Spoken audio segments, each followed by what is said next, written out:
নবী পাক সাল্লাল্লাহু আলাইহি ওয়াসাল্লাম বলেছেন, আমি ভয় পাই না আমার উম্মত শিরক করবে, কিন্তু আমি ভয় পাই আমার উম্মত আমাকে বাজে কথা বলবে, কষ্টদায়ক কথা বলবে। সেটা প্রতীয়মান হলো সেই দিন আব্দুল্লাহ ইবনে উবাই ইবনে সালুলের নায়েবে আমির আব্দুল্লাহ ইবনে যুলখুয়াইসারা হুনাইনের যুদ্ধের সময় রাসূলুল্লাহকে লক্ষ্য করে বলেছিলেন, এতগুলো স্বর্ণ আপনার আত্মীয়কে দিয়ে দিলেন, আমরা কেউ পেলাম না। ইত্তাকিল্লাহ ইয়া রাসূলুল্লাহ মা আনসাফতা, আপনি আল্লাহকে ভয় করেন ইয়া রাসূল, আপনি ইনসাফ করেন নাই। হযরত ওমর বললেন, এযাল্লি ইয়া রাসূলুল্লাহ আন উকতালা উনুকাহু, আমাকে হুকুম দেন আমি মালাউনের গর্দান ফেলে দেব। আল্লাহর নবী বললেন, ওমর ওর দিক তাকায় দেখো, গর্দান ফেলে দেওয়া লাগবে না, আমি ভবিষ্যৎবাণী করছি এই লোকের গোষ্ঠী কিয়ামত পর্যন্ত পৃথিবীর রন্ধ্রে রন্ধ্রে যাবে, চিটাগঙ্গ তার থেকে বাদ থাকবে না। তাদের লক্ষণ হবে তারা পরহেজগার হবে, তাদের দাড়ি থাকবে, তারা মোষ কামাবে, মাথা নেড়া করবে, লম্বা দাড়ি করবে, হাঁটুর নিচে লুঙ্গি পরবে, তারা নামাজ পড়বে, কপালে নামাজের দাগ থাকবে, তারা তেলাওয়াত করবে, তারা মুত্তাকি হবে, তারা পরহেজগার হবে।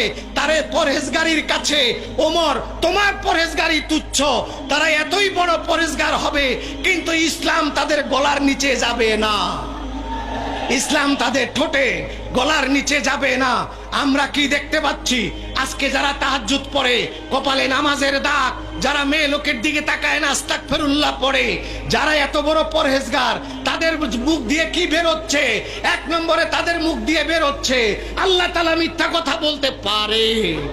তাদের মুখ দিয়ে কি দেখতেছি শুনতেছি আমরা, তারা বলতেছে রাসূলুল্লাহ ইন্না রাসূলুল্লাহ কাদমাত, আমি 2 বছর জিদ্দা ইমামতি করেছি, আমার পাশে নামাজটা শেষ হলে একজন করে দাঁড়িয়ে যেত, সে বক্তৃতা করত, আইয়ুহাল হুজ্জাজ বাদাল হজ্জে ইমশুনা ইলা বিলাদিকুম আলাতুল লিমাযা তামশুনা মাদিনা ইন তামশুনা মাদিনা লা লিজিয়ারাতি কবর রাসূল ওয়া হাযা বিদআ ওয়া আনতুম আহলাল বিদআ ওয়া আলাম ইন্না রাসূলুল্লাহি কদ মাত কামাসালিনা ওয়া কামাসালিকুম।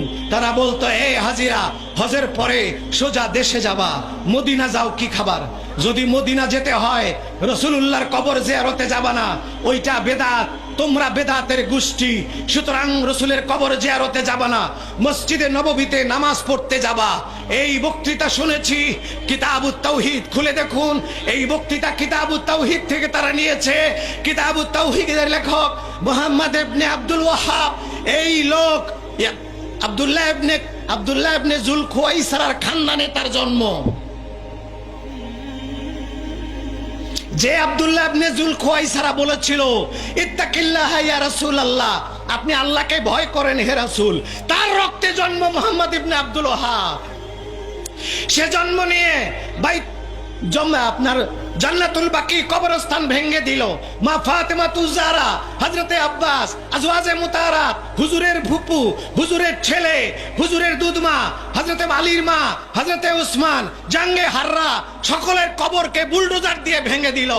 ভেঙে দিয়ে আমার নবীর রওজায়ে আতহারের গ্রিলের মধ্যে লাঠি দিয়ে গুতা মেরে বলেছিল, এই মুহূর্তেই কবরে যে ব্যক্তি আছে তার থেকে আমার লাঠির শক্তি বেশি। আজকে এই লোকের দলের নাম প্রথম ছিল আহলে হাদিস, যখন দেখলো আহলে হাদিস নাম দিলে একটা গ্রুপ সৃষ্টি হয়ে যায়, তাহলে আহলে কোরআন কি দোষ করলো? আহলে কোরআন আরেকটা হয়ে যায়, তাড়াতাড়ি ওই নামটাকে বন্ধ করে দিয়ে নতুন নাম দিছে সালাফি।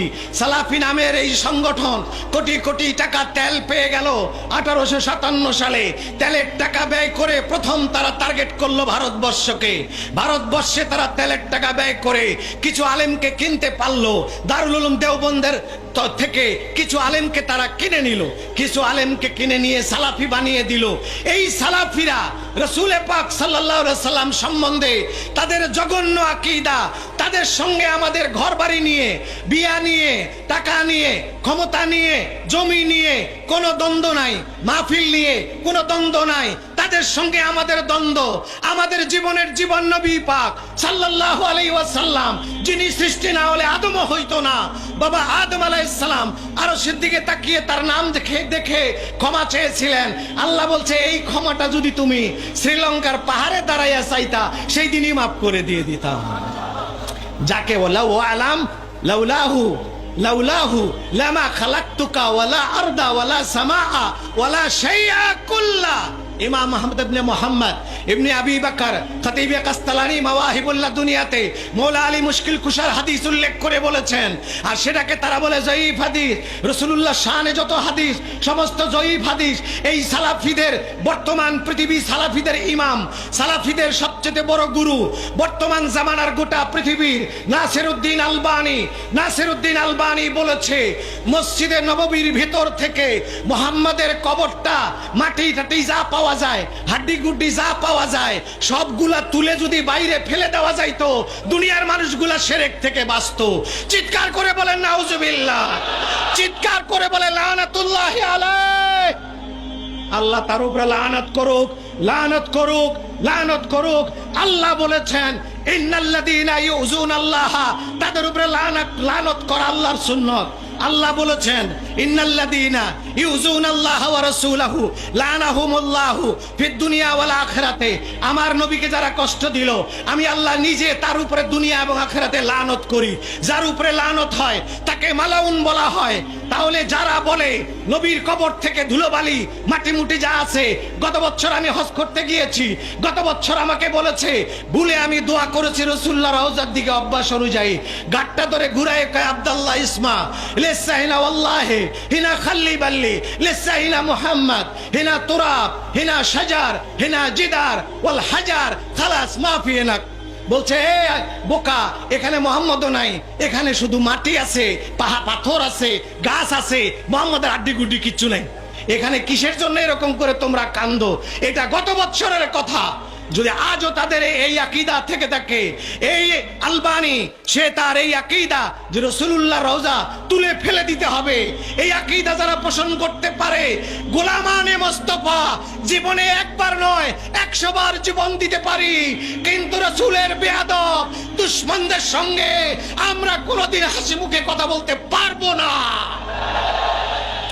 বাংলাদেশে এই সালাফিদের দালাল যারা, তারা বাংলাদেশে মাদ্রাসার নাম দিয়ে লম্বা দাড়ি লম্বা জামা, তাদের আমল আমাদের থেকে অনেক বেশি হতে পারে, কিন্তু আল্লাহর নবী বলেছেন তাদের ভিতরে যে জন্ডিস হয়েছে ইমানে, সেই জন্ডিসের নাক দিয়ে আমি নবীর খুশবু তারা পায় না। তাদের কাছে সব বেদাত ভালো লাগে। কোরআন শরীফ বেদাত, মসজিদ বেদাত, ইমাম বেদাত, হাদিস বেদাত, মাদ্রাসা বেদাত, ক্লাস বেদাত, মাদ্রাসা বোর্ড বেদাত। 40 দিন আমরা চেহলাম করি, 40 দিনের চেহলাম। মানুষ মরে গেলে চেহলাম শুনলে তারা দাঁত সব বের করে দেয় বেদাত বলে। আর তোমরা 40 দিন শিডিউল করে যখন গাট্টি নিয়ে বাইরে হয়ে যাও, এইটা কোন বেদাত? কোরআন হাদিসের কোন জায়গায় 40 দিন আল্লাহ দিন মাথায় করে নিয়ে ঘুরতে হবে 76 হাদিস এবং কোরআনের কোন আয়াতে থাকলে 40 দিনে 40 লক্ষ টাকা পুরস্কার। চলে আসো দেখি কোথায় বের করো।